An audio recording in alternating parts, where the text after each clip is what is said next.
Hey everyone, it is late at night and I am Norman. I think I've found my goal watch. So I'm not really going to refer to this watch as a grail watch because it's actually pretty accessible. I mean, it will take some time to scrape and save up money for it, and it'll take patience, or I'm going to have to hunt it down in some interesting locations. So let me explain.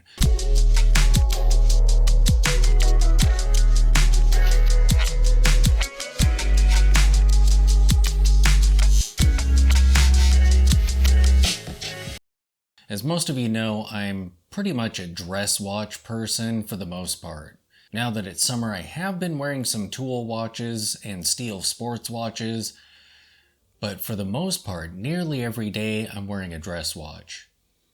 However, my goal watch is not a dress watch because most of the dress watches that I like are vintage, and in that space, even the least obtainable pieces come in at about $1,000 to $2,000 for the most part.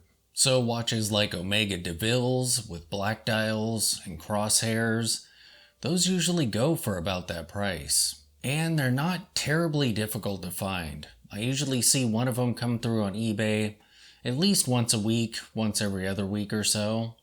So it's just a matter of saving up the money to buy one. Same with pull routers. I was watching a silver dial pull router for a while, and it was listed at $2,000, which is pretty high even for a pull router, but it looked like brand new. It was absolutely phenomenal looking, and it sat out there on eBay for months and months, but I just really wasn't in a position to spend that kind of money, especially since I would want to service it as soon as it arrives. So I'm thinking that my goal watch will actually be a sports watch, because I am really enjoying my Everest gilt dial a lot. I've been wearing that watch quite a bit since I got it. And I was thinking to myself, it would be nice to get a watch that is like that, but more on a luxury level. A piece that would truly be a hand-me-down watch. A watch that would last a long, long time, would have some prestige to it, just because of that subconscious thing. I don't really wear watches to try and impress others, but when you put on a watch from a brand that has a reputation behind it, there's something there.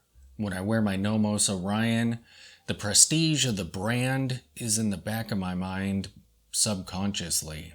And when I was in Vegas, I saw one of these for the very first time. I didn't realize that they came out in this size, and they hadn't really caught my eye before, until I saw this one on display on a wall. So the watch that I'm contemplating getting as a grail watch is actually a Rolex, strangely enough. I am not a Rolex fanboy.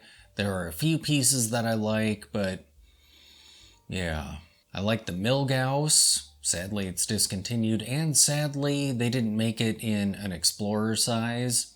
Of course, the Explorer is another piece that I admire by the brand, and this one, the 36mm Oyster Perpetual with the black dial. This watch has no date. It essentially has an Explorer case. It even comes with a glide lock clasp. Unfortunately, now that they've come out with some fun colorways on the dial, they are no longer readily available like they were a year or two ago. So there is a wait list for this watch.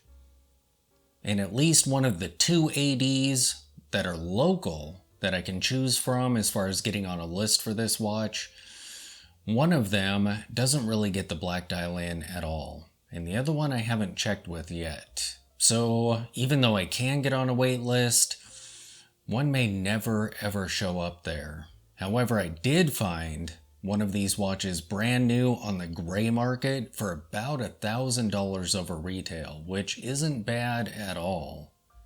Considering on Chrono24, they go for somewhere around $9,000 to $10,000 in general. And I believe they retail for around $6,000, so that's a $4,000 markup on some of those.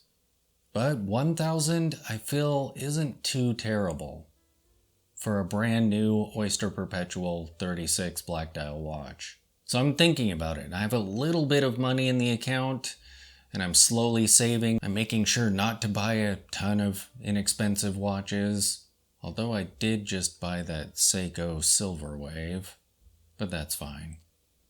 And we'll see what happens. I'll continue to save and potentially get on a list at 1 or 2 ADs, and while I'm waiting, I'll make sure I build up enough money so that when I do, or if I do, ever get the call, I actually have funds for it. We'll see what happens. It would be pretty sweet to have a really, really nice watch like that. But I will keep you guys posted. Thanks for watching.